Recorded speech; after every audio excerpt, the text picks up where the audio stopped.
السلام علیکم۔ M H Islamic studio میں تمام ویورز کو خوش آمدید۔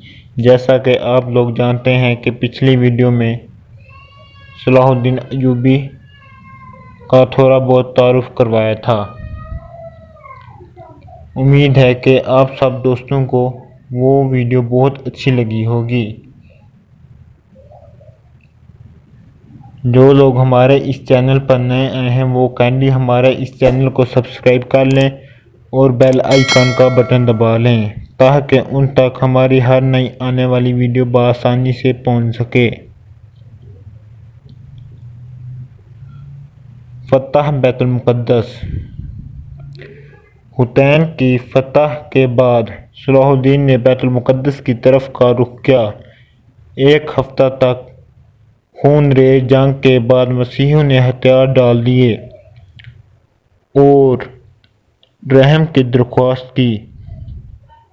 بیت المقدس پورے 88 سال بعد دوبارہ مسلمانوں کے قبضہ میں آیا اور تمام فلسطین سے مسیحی حکومت کا خاتمہ ہو گیا۔ بیت المقدس کی فتح صلاح الدین ایوبی کا عظیم الشان کارنامہ تھا۔ اس نے مسجد اقصی میں داخل ہو کر نور الدین زنگی کا تیار کردہ منبر اپنے ہاتھوں سے مسجد میں رکھا۔ اس طرح نور الدین زنگی کی خواہش اس کے ہاتھوں پوری ہو گئی۔ صلاح الدین نے بیت المقدس میں داخل ہو کر وہ مظالم نہیں کیے جو اس شہر پر قبضے کے وقت مسیحی افواج نے کیے تھے۔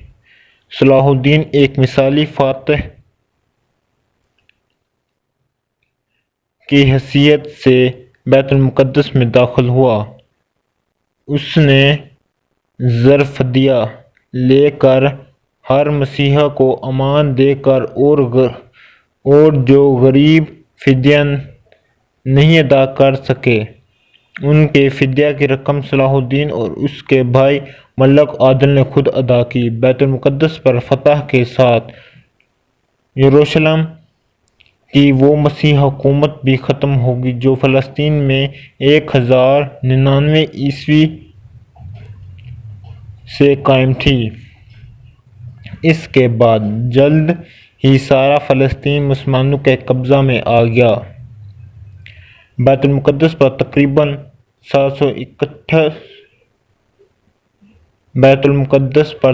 761 سال مسلسل مسلمانوں کی حکومت رہی۔ 1948 میں امریکہ برطانیہ فرانس کی سازش سے فلسطین کے علاقہ میں یہودی سلطنت قائم کی گئی اور بیت المقدس کا نصف حصہ یہودیوں کے قبضہ میں چلا گیا۔ 1967 کی عرب اسرائیل جنگ میں بیت المقدس پر اسرائیلیوں نے قبضہ کیا۔ تیسری صلیبی جنگ۔ جب بیت المقدس پر قبضے کی خبر یورپ پہنچی تو سارا یورپ میں قہر کرم مچ گیا۔ ہر طرف لڑائی کی تیاریاں شروع ہونے لگیں۔ جرمنی، اٹلی، فرانس اور انگلستان سے فوجوں پر فوجیں فلسطین روانہ ہونے لگیں۔ انگلستان کا بادشاہ رچرڈ جو اپنی بہادری کی وجہ سے شیر دل تھا اور فرانس کا بادشاہ فلپ اگسٹس اپنی اپنی فوجیں لے کر فلسطین پہنچے۔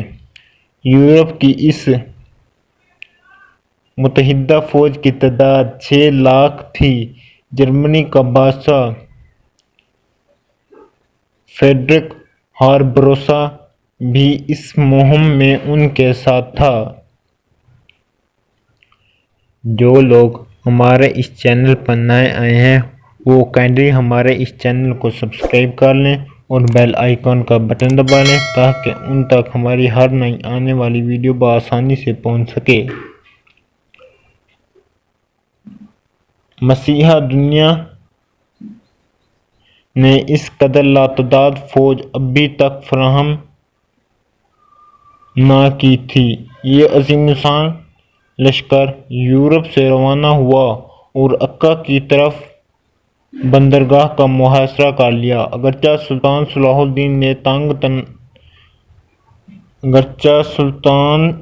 الدین نے تنہا عکا کی حفاظت کے تمام انتظامات مکمل کر لیے، لیکن صلیبیوں کو یورپ سے مسلسل کمک پہنچ رہی تھی۔ ایک معرکے میں 10,000 مسیحی قتل ہوئے، مگر صلیبیوں نے محاصرہ جاری رکھا، لیکن چونکہ کسی اور اسلامی ملک نے سلطان کی طرف دست تعاون نہ بڑھایا، اس لیے صلیبی ناکہ بندی کی وجہ سے اہل شہر اور سلطان کا تعلق ٹوٹ گیا، اور سلطان باوجود پوری کوشش کے مسلمانوں کو کمک نہ پہنچا سکا۔ تنگ آ کر اہل شہر نے امان کے وعدے پر شہر کو مسیحیوں کے حوالے کر دینے پر آمادگی ظاہر کی۔ فریقین کے درمیان معاہدہ طے ہوا، جس کے مطابق مسلمانوں نے 2 لاکھ اشرفیہ بطور تاوان جنگ ادا کرنے کا وعدہ کیا، اور صلب اعظم اور 500 مسیحی قیدیوں کی واپسی کی شرائط طے کرتے ہوئے مسلمانوں نے ہتھیار ڈال دیے۔ مسلمانوں کو اجازت دی گئی وہ تمام مال اسباب لے کر شہر سے نکل جائیں، لیکن رچرڈ نے بدعہدی کی اور محصورین کو قتل کر دیا۔ عکا کے بعد صلیبیوں نے فلسطین کی بندرگاہ اسقلان کا رخ کیا۔ اسقلان پہنچنے تک مسیحیوں کا سلطان کے ساتھ 11 بار مقابلہ ہوا۔ سب سے اہم معرکہ ارسوف کا تھا۔ سلطان نے جواں مردی اور بہادری کا درخشندہ مثالیں پیش کیں، لیکن چونکہ کسی بھی مسلمان حکومت بالخصوص خلیفہ بغداد کی طرف سے کوئی مدد نہ پہنچی، لہٰذا سلطان کو پسپائی اختیار کرنی پڑی۔ واپسی پر سلطان نے اسقلان کا شہر خود ہی تباہ کر دیا، اور جب صلیبی وہاں پہنچے تو انہیں اینٹوں کے ڈھیر کے سوا کچھ بھی حاصل نہ ہوا۔ اسی دوران میں سلطان نے بیت المقدس کی حفاظت کی تیاریاں مکمل کر لیں، کیونکہ اب صلیبیوں کا نشانہ بیت المقدس تھا۔ سلطان نے اپنی مختصر سی فوج کے ساتھ اس قدر عظیم لشکر کا بڑی جرأت اور حوصلے سے مقابلہ کیا۔ جب فتح کی کوئی امید باقی نہ رہی تو صلیبیوں نے صلح کی درخواست کی۔ فریقین میں معاہدہ صلح ہوا، جس کی روح سے تیسری صلیبی جنگ کا خاتمہ ہوا۔ اس صلیبی جنگ میں سوائے عکا لشکر کے مسیحیوں اور کچھ بھی حاصل نہ ہوا، اور وہ ناکام واپس ہوئے۔ رچرڈ شیردل سلطان کی فیاضی اور بہادری سے بہت متاثر ہوا۔ جرمنی کا بادشاہ بھاگتے ہوئے دریا میں ڈوب کر مر گیا، اور تقریباً 6 لاکھ مسیحی ان جنگوں میں کام آئے۔ معاہدہ کے شرائط مندرجہ ذیل تھے۔ بیت المقدس بدستور مسلمانوں کے پاس رہے گا۔ نمبر 2، ارسوف، حیفا، یافا اور عکا کے شہر صلیبیوں کے قبضہ میں چلے گئے۔ نمبر 3، اسقلان آزاد علاقہ تسلیم کیا گیا۔ نمبر 4، زائرین کو آمد و رفت کی اجازت دی گئی۔ نمبر 5، صلب اعظم بدستور مسلمانوں کے قبضہ میں رہی۔